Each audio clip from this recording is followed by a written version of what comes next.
So see, you get kind of all that you want if you just switch it to where you stop being so critical towards her and you say, okay, I have to step up to the plate. It's me. Most men know that innately, like deep down in their core. They know they're doing stuff that's not right.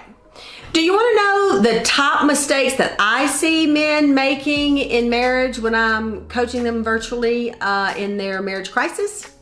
Well, you're going to know today, and if you wait to the end of the video, you'll get all of the reasons that the men are making mistakes. I'm Suzette the Marriage Warrior, and I'm here to empower husbands on how to be an effective leader and be able to control a situation without being controlling and being accused by your wife of being controlling and narcissistic and selfish and all those things. Okay, so here are the mistakes. First of all, they avoid, that's what I see most commonly, they avoid conflict. And the reason men avoid conflict is because they need the woman's love and affirmation and respect. And so when conflict is brewing, they don't want to lose that. So they walk away because the possibilities are that she's going to criticize him, which means he's going to feel disrespected. She's going to, spew out something hateful, which means she doesn't desire him. And she's for sure not going to affirm him, so he's going to bolt. So basically, she looks at him as selfish when he does that. And if you look at it real deeply, it kind of is, because he's wanting to avoid not feeling those feelings that may happen in the conflict. So that's a mistake. Don't avoid, because she needs you to stay in there and solve the problems. Okay, the other thing is gaslighting. That's common. It's a hot topic word right now in social media. Gaslighting is it's a deflective type of coping mechanism, and it basically shuts the conversation down that you apparently don't want to have, because it just pushes another topic on her. She's saying, I want to talk about your mother's issue because, you spend a lot of time with her. And he goes, well, you spend time with your mama. It goes back, or you spend time with your friends.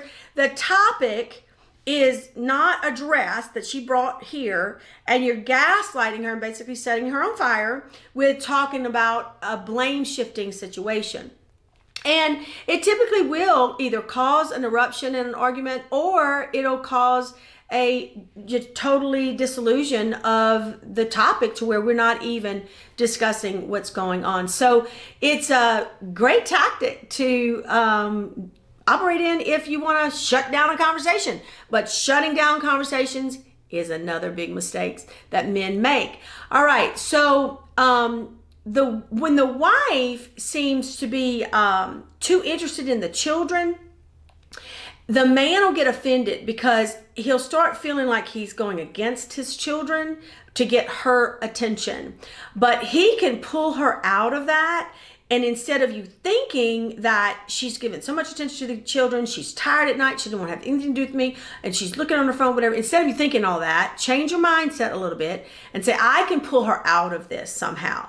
And a lot of men will say, I tried everything, I don't know what else to do. Well, that woman might be shut down from the relationship, and then that's when you have to have a real serious conversation with her to say, are you just shut down to where you don't want this anymore? Because if you don't, we need to figure out what to do.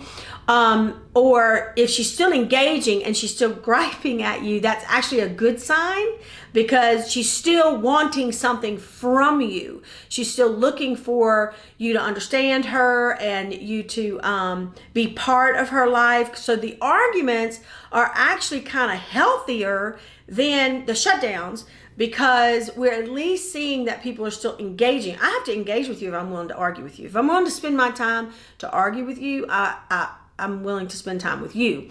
But it's a negative cycle that we need to get out of. And a lot of times men don't want to argue and they sweep it under the rug. So we have to stop doing that. All right, another mistake that men make is men will feel like if I say I love you and I marry you and I see a vision with you for the rest of my life, that's all you need to know. And they think that's all there is. It's amazing how a lot of you guys think this way. That I said I loved you one time, so I don't need to keep saying it. Why do I keep having to say it? Well, because women need assurance from you. Listen, you can't change that about a woman. It's like trying to change the fact that men need to be desired by you, their wives, or change the fact that men need to be respected. You cannot change the fact that your wife needs to feel security by you. You can't change it. So if you're going to accept it, and you're not going to resist it anymore, then the question becomes how to make her secure, so that when you have a secure woman and she feels secure in your love and your protection, she will then be the wind in your sail to give you what you need, which is to be respected, to be desired. And if you get that, you're going to be able to go fly outside and, kill the giants or whatever you got to do. So you have to understand the importance of your role here, because if you don't give that, you're not going to get this. Now, some men says, well, she's got to be able to love me and respect me first and affirm me first. Okay, if that's what you think. However, that is not what scripture says. And scripture is like the manual of how to operate in this life. It's how to mechanically function in this life we're given, how to mechanically function in the marriage we're given. Because I don't know the answers. I know scripture knows the answer. And I only have experience of people in these crises and then how to maneuver them out. And then I see them get out. But I'm getting them out by following the manual. And so the manual says, husbands, treat your wife with understanding or your prayers will be hindered, because she's the weaker vessel. So that's your order of business. And if you want to resist that, then you got to resist a higher power than me. I mean, you got to go to him and figure out why he did it that way, okay? Husbands, love your wife. And wives, submit to husbands. There's an order of that. So husbands, love your wife as Christ loves the church. Well, Christ loved the church first. We didn't love Christ. He loved the church enough to die for her so that we can have a vehicle to talk to God, so that all this spiritual warfare stops. Like all the evil in the world, and the world is full of evil, but we got to get away from the evil, and we go through Christ in order to do that.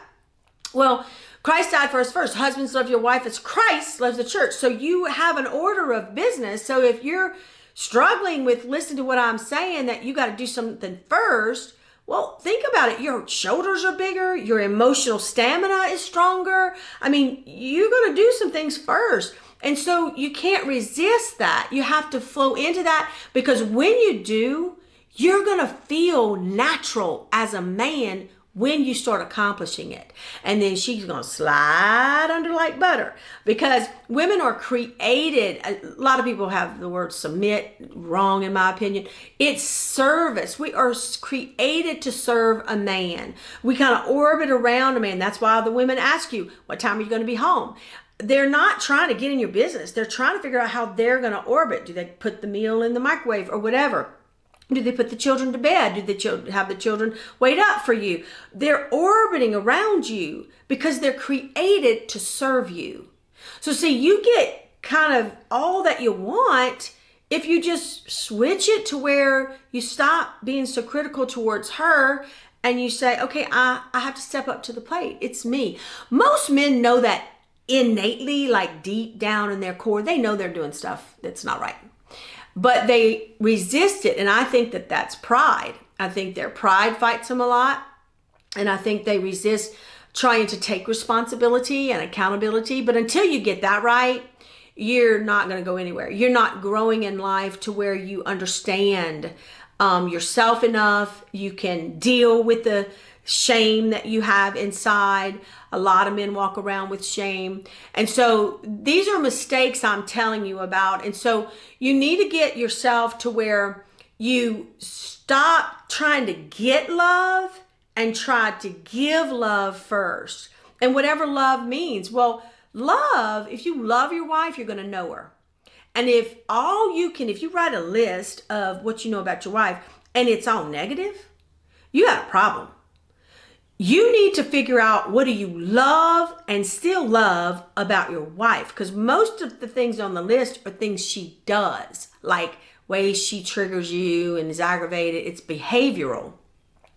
But if you truly love her, then you gotta learn her. If you learn her, then you will know her and know how to love her. It's kind of easy. And remember, a lot of guys fight this with me. They're like, well, she needs to learn how to love me. I get it, but I didn't make the rules.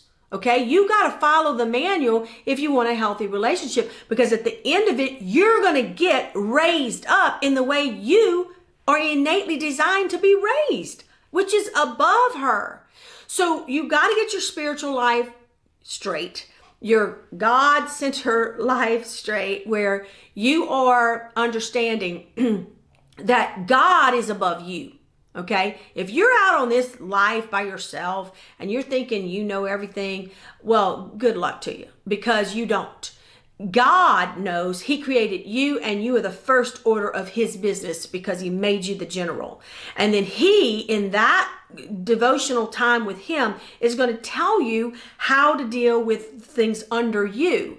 And then as you learn to protect all of those things, you're going to find that you're going to be raised up exactly where you need to be. Okay, so the last thing is, you've got to continue communication. You've got to fix the communication problems y'all have. You got to know how to do that. A lot of my videos teach you what to do in communication. You need to look at them and try to educate yourself so that you can grow.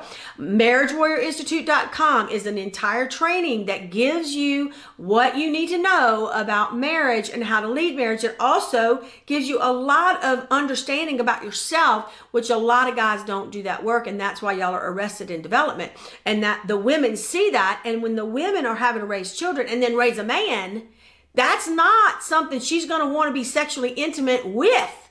So you got to be that man she married to be able to not make the continued mistakes you keep making, where you just keep doing the routine of go to work, prioritize work, come home, pop a beer, watch a game, and go to bed, and then hope for sex. That's the mentality y'all are operating. A very confusing and complicated institution called marriage. And if marriage is led properly by a centered man and a woman that can at least have done some of her work, and they love each other, they can work out all that they need to work out through communication.